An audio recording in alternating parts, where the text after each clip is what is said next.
ओम शांति। बाबा good morning. आज बाबा के 23 जुलाई 2022 के महावाक्य हैं। बाबा ने सार में कहा, मीठे बच्चे, वारिस बनना है तो सदा खबरदारी रखो कि कोई भी काम श्रीमत के विरुद्ध ना हो। बाबा ने प्रश्न पूछा, एक बाप के पास दो प्रकार के वारिस हैं, कौन से? बाप के पास दो प्रकार के वारिस हैं, कौन से? बाबा ने उत्तर में कहा, एक तो समर्पित बच्चे हैं जो माँ बाप की डायरेक्ट परवरिश ले रहे हैं लेकिन उनके कर्मों की गुहिया गति है। दूसरे जो घर गृहस्थ में रहते पवित्र और ट्रस्टी हैं, उन्हें संपूर्ण ट्रस्टी बनने में मेहनत ज़रूर लगती है, लेकिन अगर पूरे ट्रस्टी बन जाएं, सबसे ममत्व निकल जाए तो पूरे वर्षे के अधिकारी बन सकते हैं। और गीत सुना, हमारे तीर्थ न्यारे हैं। ओम शांति। मीठे मीठे बच्चों ने गीत सुना, जिसका अर्थ भी नंबरवार पुरुषार्थ अनुसार बच्चों ने जाना समझा। फिर भी बाबा विस्तार से समझाते हैं। दुनिया में और कोई नहीं जानते, परमपिता परमात्मा जो पतित पावन है, उनकी महिमा बहुत है, परंतु उनकी महिमा को कोई यथार्थ रीति से जानते नहीं है। वो तो और ही सर्वव्यापी कह देते हैं, फिर गायन भी करते हैं पतित पावन। वो तो ज़रूर एक ही होगा ना, जो सबको आकर पावन बनाते हैं, इसलिए उनको सर्वव्यापी नहीं कह सकते। जबकि उनको कहते हैं पतित पावन आओ, ये किसी की बुद्धि में नहीं आता है। भारत पावन था, अभी पतित है। तुम पावन दुनिया के मालिक थे, अभी तुम पतित दुनिया में हो। जानते हो, हमको बाबा फिर से पावन दुनिया का मालिक बनाते हैं। जो मालिक बनाने वाले थे वही आए हुए हैं। ये है तुम्हारी चैतन्य यात्रा, जिसके यादगार में फिर भक्ति मार्ग में वो यात्रा चली आती है। देखो कितना कठिनाई से लोग यात्रा करने जा रहे हैं, जान को खतरे में डाल के भी। ये इसी की यादगार है। बाबा कहते, अभी जो मैं तुम्हें यात्रा सिखा रहा हूँ। तुम बच्चे जानते हो कि अभी वही पूज्य देवी देवता जो पुजारी बने थे, वही ब्राह्मण बने हैं, सो फिर देवता बनेंगे। बाप ही बैठ कर्म अकर्म और विकर्म की गति समझाते हैं। भविष्य नई दुनिया में तुम्हारे कर्म अकर्म होंगे, यथा राजा रानी तथा प्रजा बाकी सब शांति धाम में थे। ये तो बड़ी सहज बात है कि भारत सुख धाम था, संपूर्ण निर्विकारी थे, जिन्हों का देवी देवता नाम मशहूर है, दूसरा कोई नाम ही नहीं लेते हैं। लक्ष्मी नारायण सूर्यवंशी, फिर राम सीता चंद्रवंशी थे, फिर उन्हों की डायनेस्टी कहा जाता है। इतनी और किसी की डायनेस्टी नहीं चलती है।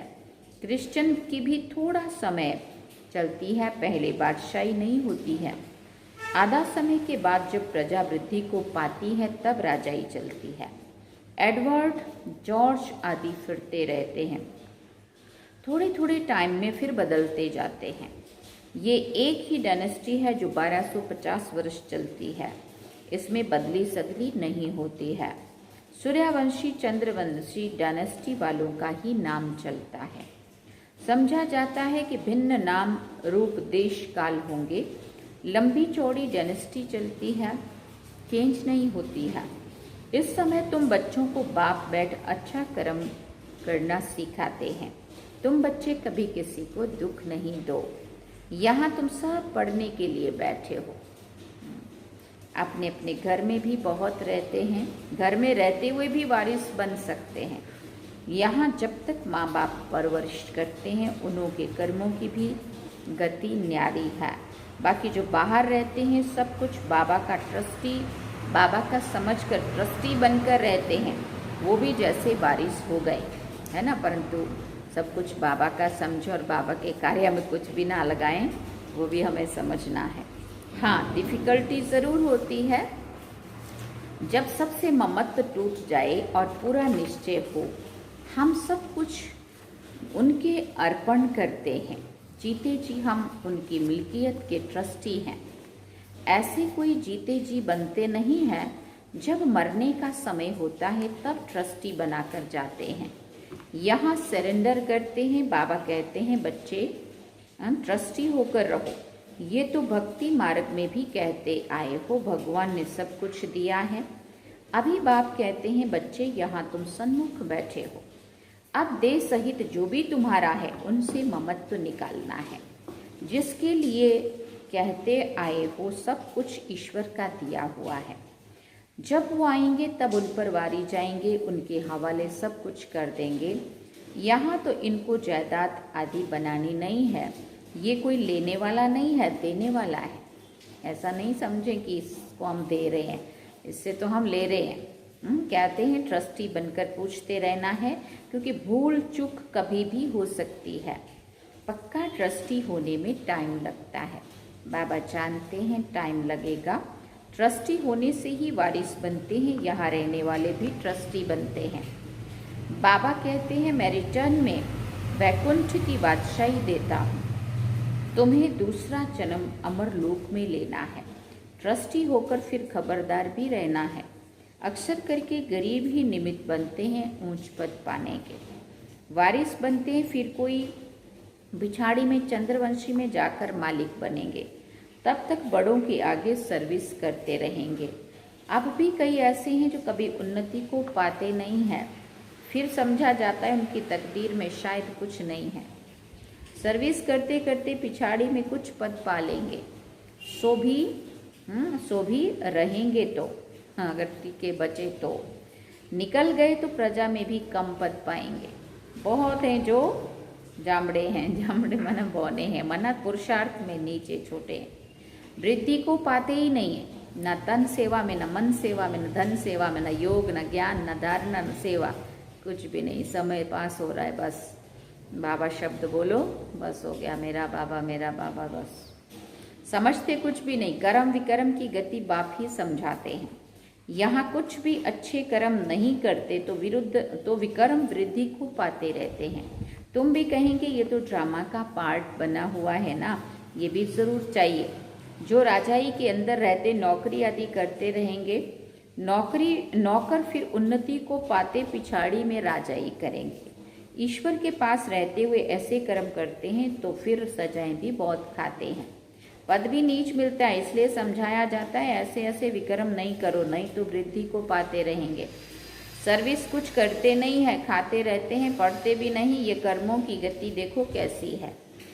बाप ऐसे कर्म सिखाते हैं जो स्वर्ग की राजाई पा सके। चिड़मत पर ऐसा कर्म करना है। आसुरी कर्म भी देखते हो, कितने गरीब फिर पापी अजामिल जैसे बन जाते हैं। यहाँ भी ऐसे बनते हैं। कोई तो बादशाह बनते, कोई फिर दासी बनकर पिछाड़ी में कुछ पद पा लेते हैं।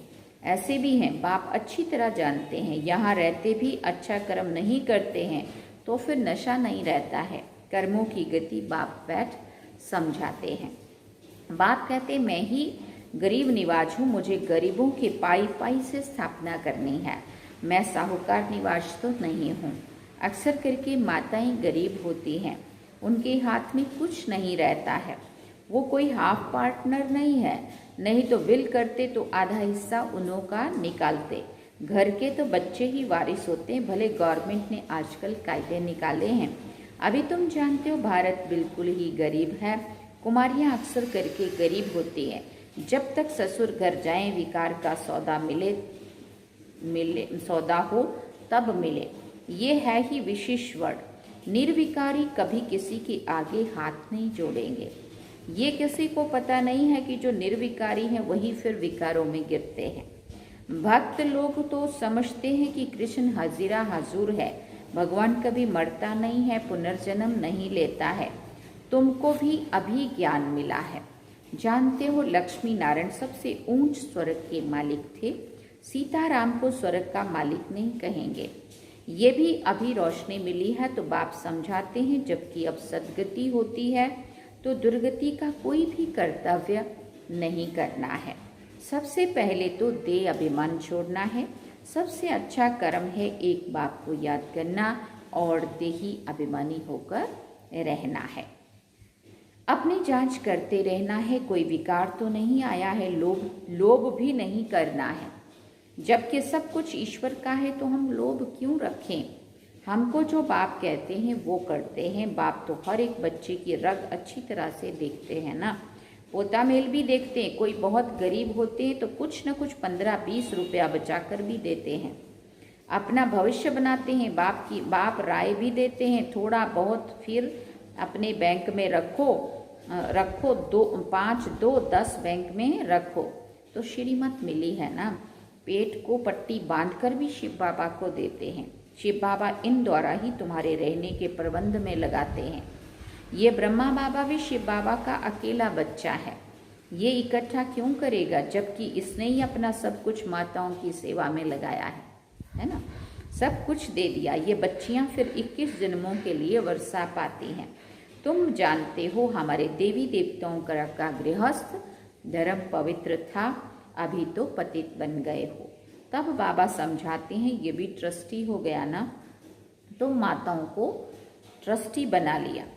तुम माताओं को ट्रस्टी बना लिया, तुम ये संभालो, ममत्व टूट गया। बाप ने साक्षात्कार करा दिया कि तुम विश्व के मालिक बनते हो। विनाश की तैयारियां भी देख रहे हैं, परंतु ये कोई नहीं समझते कि विनाश कराने वाला कौन है। कोई प्रेरक जरूर है, समझते हैं कि विनाश होने वाला है, जरूर भगवान भी होगा, परंतु किस रूप में होगा? श्री कृष्ण कैसे आए?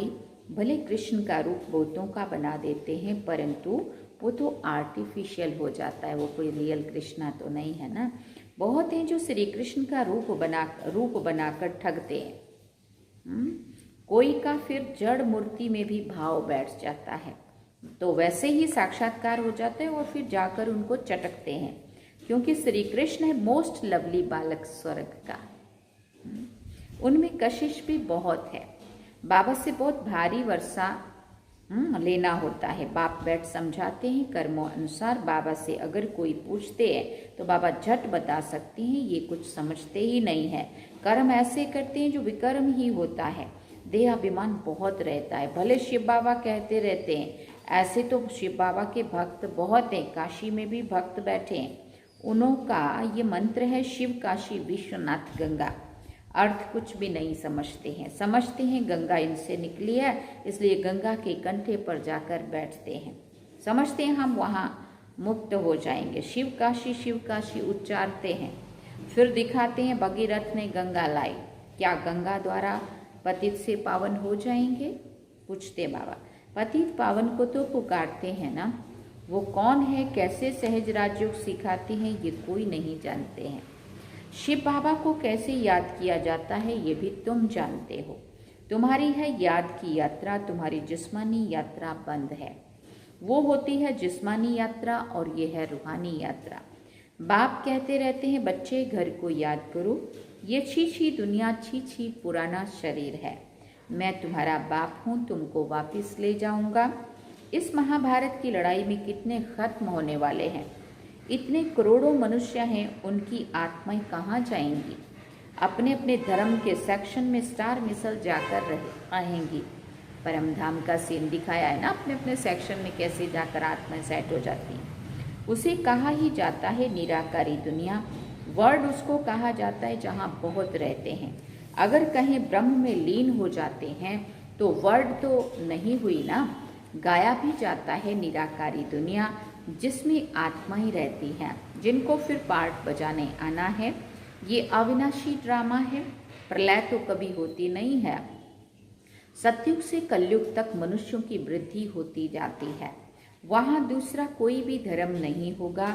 यहाँ तुमको नॉलेज का मालूम है, वहाँ सतयुग में नॉलेज नहीं रहती। इस समय तो बाप आप समान त्रिकालदर्शी बनाते हैं।